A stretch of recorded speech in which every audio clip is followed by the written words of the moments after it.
Welcome back everybody to Megaman Rocks, and we're going to go select a very interesting level, stage, and theme, and that will be Doorman. In fact, Doorman was actually the first level I chose when I first played this game for the very first time, and just because I was just like, what? Doorman? Really? And so when I when I actually saw the level, I pretty much laughed out loud because it was a hotel, really, and of course, that robot you just saw, that little humanoid robot that just came out of the door, I pretty much had to just stop playing for about a minute because I just started laughing really bad. And, I mean, the level enemies are pretty inventive, actually. Like ice cube machines shooting out ice at you. I mean, all of it's pretty much themed after being in a hotel.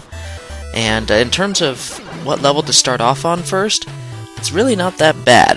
In fact, there's no pits, there's no spikes of death, there's literally nothing in this level that can kill you instantly. And so for that, in terms of level, it's actually not a bad one to start off on. The problem happens is at the boss, and I'll get to that when we get to him. Yeah, and those enemies have a very bad habit of disappearing strangely without a trace when they jump up too high onto a different platform. I'm not really sure why that is, or if it's a programming bug.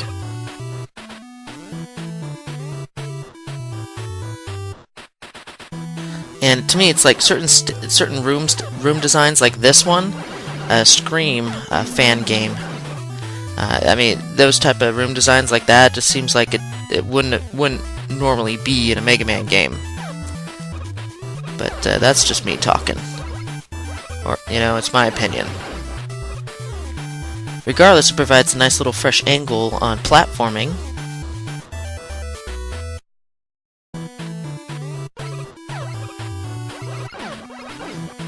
And come to think of it, I think that silver grate looking tower texture is actually ripped from a Mega Man game officially. I don't think that's custom made. Now the sideways version maybe, but then again, you can easily do that in any art program. These robots are, well, these enemies that drop flames, they make a return from Fireman's stage. I'm not really sure what they have to do with the theme here for being a hotel, but maybe they're a bad form of a sprinkler system. They sprinkle fire on your heads. I also like the touch that in the windows you can see like the... Oh, here we go. With the repair beam, this is one of its few uses. You can shoot damaged pieces of machinery to allow you to get an extra life. That's, other than one boss in the Wily stage, that's pretty much the only use you're going to get out of the repair beam. Now back to what I was saying. See the windows back there, higher up? I just thought it was nice that you can actually see, you know, the rest of the city, wherever you may be in this level, you know, out in the background there. Thought that was a nice touch.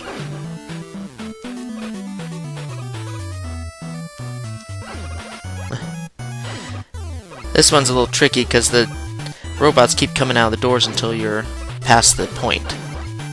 So while you're trying to deal with the malfunctioning sprinkler system, you got those mad robots coming out from the door behind you to attack you. So yeah, in terms of just platforming and instant death pits or spikes, there's none of that here in this level. But there's quite a few enemies that, when added up, actually take a lot out of you. So just enemy damage alone is probably enough to take you out. I don't know about you, but I don't know of a single person who would speedrun through this particular room. I'd just take them out so to avoid any damage. And yep, that was a very lucky drop. Now for Doorman. You think after such an easy level, Doorman ain't gonna be too bad, right? No, you are wrong. Doorman is a very cheap boss if you don't have his weakness. I don't really understand the reasoning behind the fact of his attack, but he has a full-fledged, full-screen attack. and it hurts. Like, it takes about a fourth of your health off. Oh, see, right there. And it's really terrible, actually, and you can't dodge it, and you can't circumvent it without his weakness. So, if you're fighting him with just your Buster only, let alone, you know, not without your charged Mega Buster, you're in for a very tough, very cheap battle. So, in terms of balancing, he's very hard to get right. So, I would actually recommend coming there with the Anchor Swing. Unless you're sadistic and you like to take him on with just the Buster only, you're just going to be in a world of pain. But 4 down, we're halfway done before the Wily stages. Until then, see you later.